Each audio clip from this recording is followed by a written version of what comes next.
Hello and welcome for another Messenger tips and tricks. So problema mo rin ba, na walang audio o sounds kapag nakikipag-video call ka, sa jowa, or tropa mo sa Messenger? Katulad ng hindi mo naririnig yung nasa kabilang linya, o kaya naman, ay hindi ka marinig ng kausap mo sa kabilang linya. So sa videong ito ay ituturo natin yung 5 paraan, o posibleng solusyon, upang maayos ang mga ito. So let's proceed.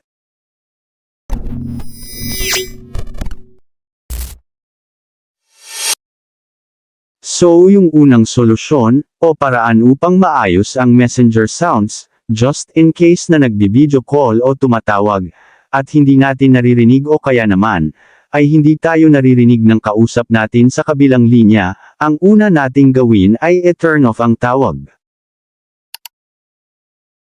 Then may mag-pop up na ganito. I-click ang thumbs down. Then dito ay i-click ang audio. Pagkatapos dito ay i-select nyo lang yung technical issue na akma para sa sounds issue ng messenger nyo. So example, hindi tayo naririnig ng kausap natin sa kabilang linya, so i-select ang others can't hear me. Then i-click ang send feedback. Then click done. So just in case na hindi po gumana ang unang solusyon, ay punta naman tayo sa number 2 solusyon. Punta lang tayo sa main page ng Messenger. Then dito ay i-click ang menu sa may ibaba. Then i-click ang settings. Then scroll nyo lang pataas.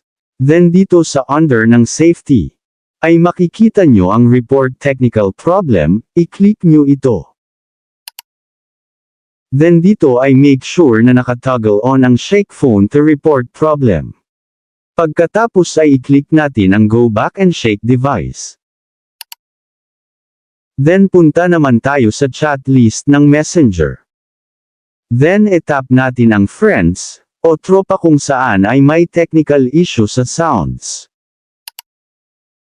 Then i-shake natin ang ating cellphone.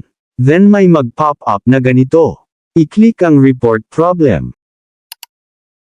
Then dito dahil audio or sounds issue lang naman ang i-report natin, ay i-click ang don't include. So dito ay gagawa tayo ng report regarding sa technical issue sa ating messenger call sounds or audio. So pwede nyo rin po gayahin ang ginawa ko. At pagkatapos ay i-click na po natin ang send. At ngayon, ay pumunta naman tayo sa pangatlong paraan upang magkaroon ng sound sa inyong messenger calls o tawag. I-click ang settings ng inyong cellphone. Then scroll up at hanapin ang apps. Then i-click nyo ito. Then dito ay scroll nyo lang at hanapin nyo naman ang messenger. Then i-click nyo ito. Then dito sa Messenger ay i-click ang permission. Then dito naman ay i-click ang microphone. Make sure na nakaselect ito sa while using the app. Once po kasi na naka-don't allow ito, ay siyang dahilan kung bakit hindi tayo naririnig ng kausap natin sa Messenger. At ngayon ay punta naman tayo sa pang-apat na paraan upang maayos ang sounds o audio sa ating messenger calls o tawag. I-long press ang messenger. Then i-click ang maliit na icon. Then scroll nyo lang at i-click nyo naman ang storage. So dito ay kailangan nating i-click ang clear cache. Take note, clear cache po ang i-click natin. Then pagkatapos ay i-restart ang cellphone. So just in case na hindi pa dinaayos ang inyong messenger audio or sounds technical issue. Ang pang-5 paraan upang maayos ito ay kailangan nating i-uninstall ang ating messenger application. Then pagkatapos ma-uninstall, ay i-reinstall uli natin ito. So sana po ay nakatulong ang videong ito upang maayos ang technical issue sa inyong mga messenger sounds o audio. At kung may mga katanungan pa kayo, ay i-comment nyo lang po sa comment section upang magawan po natin ito ng video.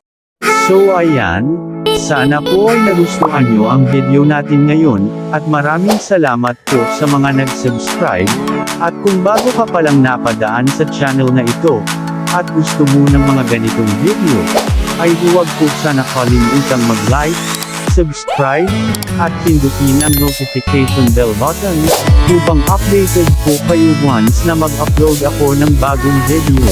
So thank you for watching, and God bless po sa lahat.